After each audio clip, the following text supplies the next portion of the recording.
Super India news TV में आपका स्वागत है। मैं हूं राजेश आर्य। आइए देखते हैं आज का विशेष समाचार।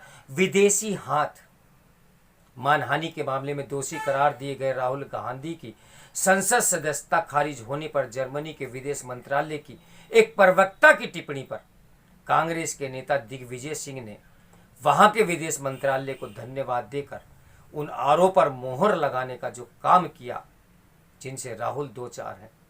राहुल पर यह आरोप तभी से लग रहे हैं जब से उन्होंने लंदन में यह बयान दिया कि भारत में लोकतंत्र खत्म हो गया है और फिर भी अमेरिका एवं यूरोप बेपरवाह है।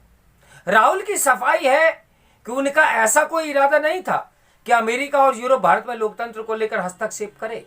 यदि वे वास्तव में ऐसा ही चाह रहे थे तो फिर दिग्विजय सिंह जर्मन विदेश मंत्रालय के प्रवक्ता के बयान पर इतने उत्साहित क्यों हो गए? आखिर उन्होंने उसके नासमझी भरे बयान पर उसे हद में रहने को क्यों नहीं कहा? यदि वे ऐसा नहीं कह सकते थे तो कम से कम चुप रहना चाहिए था। अभी तो ऐसा ही लगता है कि कांग्रेस नेता ये चाह रहे हैं कि भारत में लोकतंत्र की कथित खराब स्थिति को लेकर बाहर के देश बोले। इतने लंबे समय तक सत्ता में रही कांग्रेस को इसका आभास होना चाहिए कि यदि बाहर के देशों को भारत के आंतरिक मामलों में बोलने के लिए प्रेरित किया जाएगा तो इसके नतीजे अच्छे नहीं होंगे। इसकी अनदेखी नहीं की जानी चाहिए कि जर्मन विदेश मंत्रालय के प्रवक्ता की तरह अमेरिकी विदेश मंत्रालय के प्रवक्ता भी यह कह चुके हैं कि अमेरिका राहुल के मामले में नजर बनाए हुए है। भारत सरकार को अमेरिका और फिर जर्मन की ओर से राहुल गांधी के मामले में टीका टिप्पणी को हल्के में नहीं लेना चाहिए। उसे उचित मंच पर अपनी आपत्ति दर्ज करानी चाहिए और इन देशों को अपनी हद में रहने की हिदायत देनी चाहिए।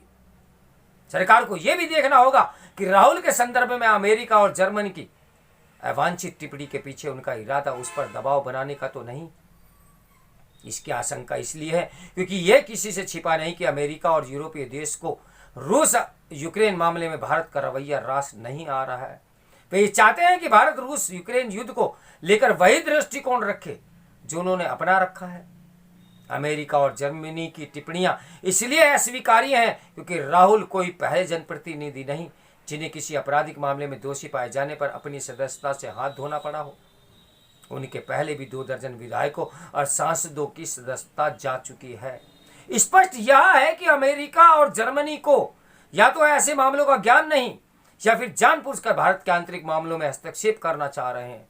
मामला जो भी हो, उन्हें भारत को उपदेश देने से बाज आना चाहिए।